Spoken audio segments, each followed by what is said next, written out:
Let's move now from the cities to the nation and talk about national government and ultimately national politics during the Gilded Age, that is to about 1900.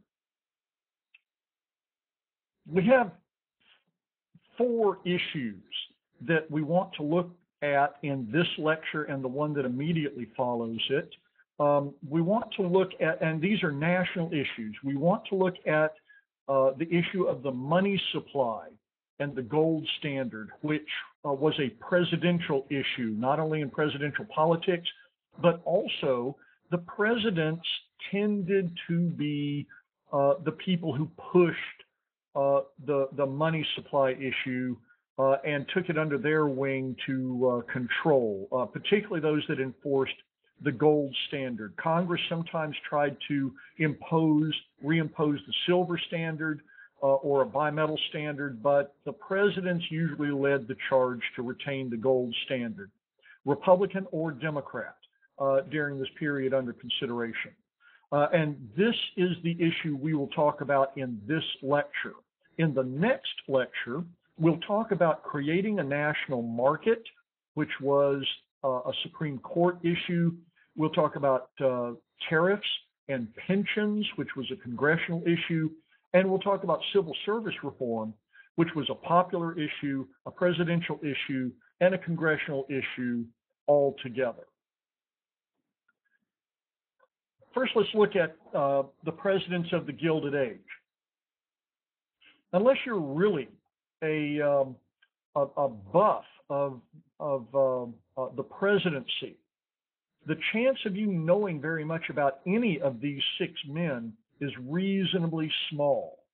The presidency during the Gilded Age was a weak presidency, in some part as a response to the strong presidency of Abraham Lincoln. Congress initiated most policy, and this was a laissez-faire era, and so there was no big leadership that the president felt like he needed to take. This isn't to say that presidents were shy and retiring, but there was a battle between the weak president and the strong Congress to assert authority, and Congress tended to win out. Most presidents were compromise candidates in their national convention from swing states. And so there was not anyone who had a commanding leadership role or who could command national attention and national, you might even say, reverence that we've come to expect today. No president from 1876 to 1896, that is, no president in that time period, was elected with a majority of the popular vote. William McKinley was in 1896, but up until 1896, none of these people before us, except McKinley, was elected with a majority of the popular vote. What are these presidents in their terms? Rutherford B. Hayes to 1881. James Garfield was assassinated only months after he took office.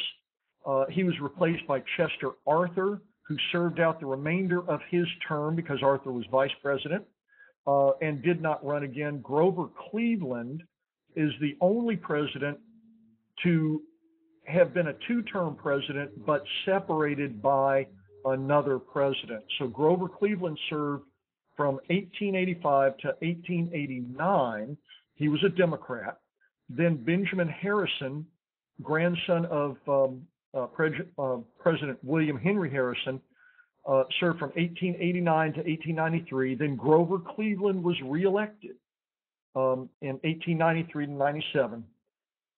And William McKinley was elected in 1896, again, the first president in this era, elected by a majority vote of the people. And he served through his first term, was reelected in 1900, and was assassinated in 1901, leading to the first of the 20th century and progressive era presidents, Theodore Roosevelt. Congress was evenly divided during this period of time, and so this had a lot to do with how Congress saw itself and also with how it saw the president. The presidential issue most common to all of these guys, and they had their own other issues and plenty of them, but out of those four great national issues that we want to look at, the money supply, particularly maintenance of the gold standard, was the most important thing that the presidents took on as a continual project. The Currency Act of 1873 and an amendment, a redo of the Currency Act in 1879 led to the imposition of the gold standard, and that meant a tightened currency.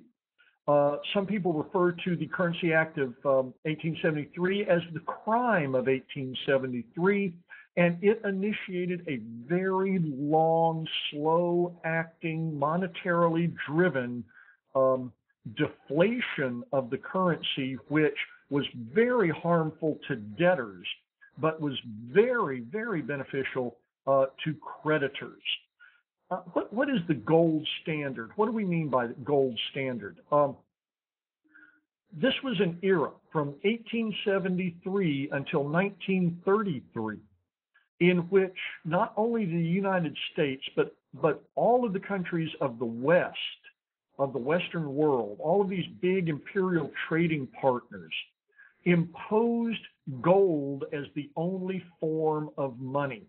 And you can make a very convincing argument that gold became the circulating medium throughout all of the Western countries because they were globalizing, you might say, and they needed a medium of exchange that was common to them all. And if they all used gold, even as domestic currency, then they would all know how to balance their payments back and forth to one another. There are a lot of other reasons, some of which are emotional, for being on a gold standard. Even today, we hear a lot of people talk about gold as being the only honest money. But the net effect of the Currency Act of 1873 was to take money out of circulation, making money more dear. What did it take out of circulation? Well, to help pay for the Civil War, besides taxation, including the first American income tax, the federal government had issued greenbacks. That is, they were bills, dollar bills, fiat money is what this is called, with black ink on the front and with green ink on the back, and that represented a circulating medium of value, that is, money. The Currency Act of 1873 took those greenbacks out of circulation and replaced them with gold certificates. That is, it took all of the greenbacks out of circulation and replaced them with certificates based not on the number of greenbacks that had been taken out of circulation, but with the dollars represented by the weight of gold at a value set by law in coordination primarily with the English, that was held in the Treasury of the United States. Okay, let me say that again. There was a certain amount of gold by weight held at Fort Knox as part of the Treasury of the United States. The amount of how much that gold was worth, X number of dollars per ounce, was set in law in the U.S., coordinated with the international financiers, primarily in London. The federal government did not circulate the gold as money, but issued fiat money, printed bills, only to the extent of how much gold they held, the dollar value of the gold they held. They had a whole bunch more greenbacks in circulation than they had gold certificates.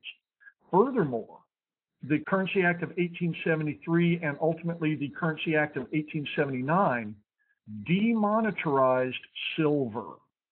That meant that people who needed small denomination coinage and currency were deprived of that because gold certificates were generally issued in one or more dollar amounts, usually $5 and up, which was a fair amount of money then.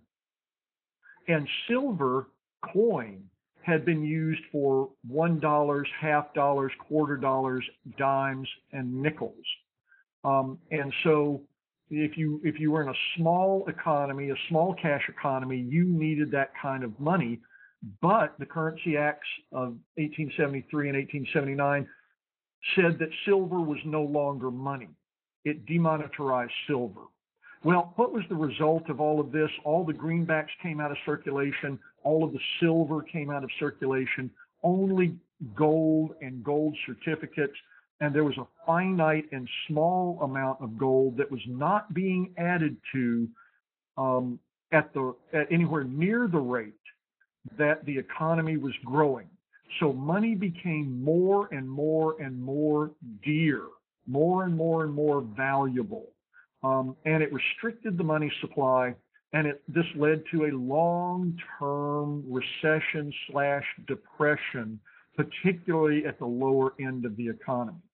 Okay, so in governing the nation, we want to look at these four issues: the money supply, a national market, tariffs and pensions, and civil service reform. We have looked at the presidency and the gold issue. And so this concludes this lecture. Thank you very much.